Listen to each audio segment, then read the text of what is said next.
নমস্কার, প্রদীপ্তর আড্ডাঘরে আপনাদের সবাইকে স্বাগত।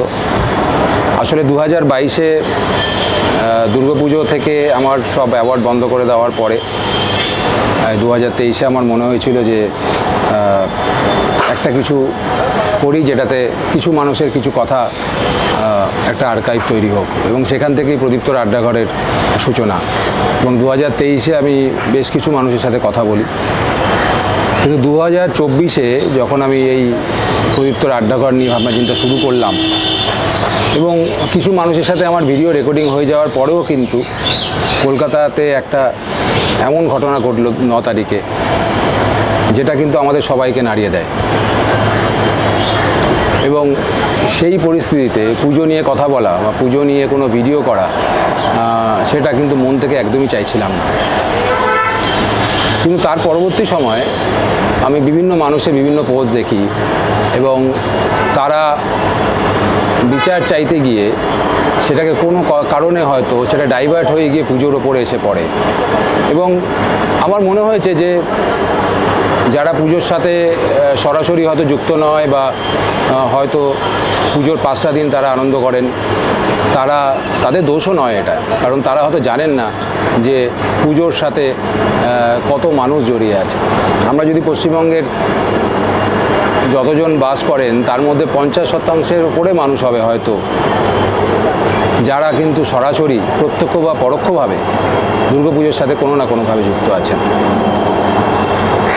আমি দুর্গাপুজোর সব কিছুকে সমর্থন করি না, দুর্গাপুজোর সব ভালো আমি সেটাও বলছি না, কিন্তু যে মানুষগুলো, যে প্রান্তিক মানুষগুলো তারা দুর্গাপুজোর থেকে কিছু রুজি রোজগারের আশায় সারা বছর অপেক্ষা করে এবং 4-5 মাস ধরে তারা কাজ করেন এবং সেখান থেকে তাদের একটা আয় হয় যেটা তাদের সংসারে তারা ব্যয় করতে পারে, একটা বিচার চাইতে গিয়ে সেই সব মানুষের প্রতি আমরা অন্যায় করে বসছি না তো?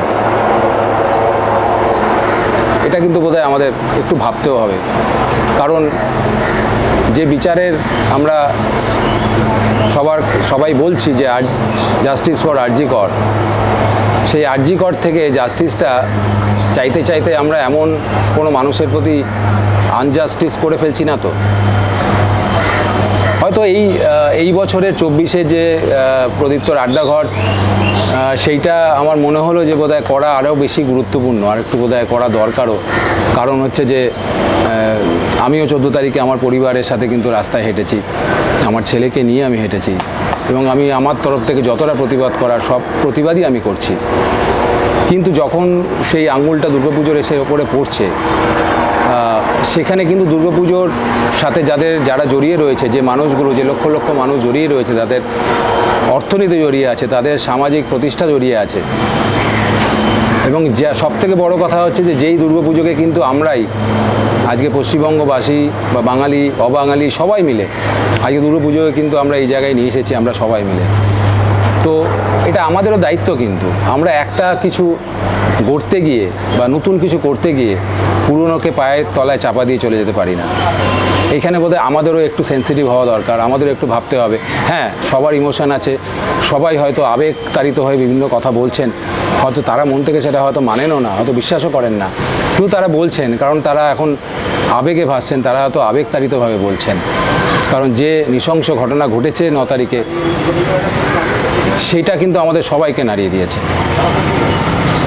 কিন্তু তার মানে এই নয় যে দুর্গাপুজোর যে অর্থনীতি তৈরি হয়েছে দুর্গাপুজোকে কেন্দ্র করে, বা যে সামাজিক প্রতিষ্ঠা তৈরি হয়েছে দুর্গাপুজোকে নিয়ে, সেটাকে আমরা কোথাও নাড়িয়ে দেবো।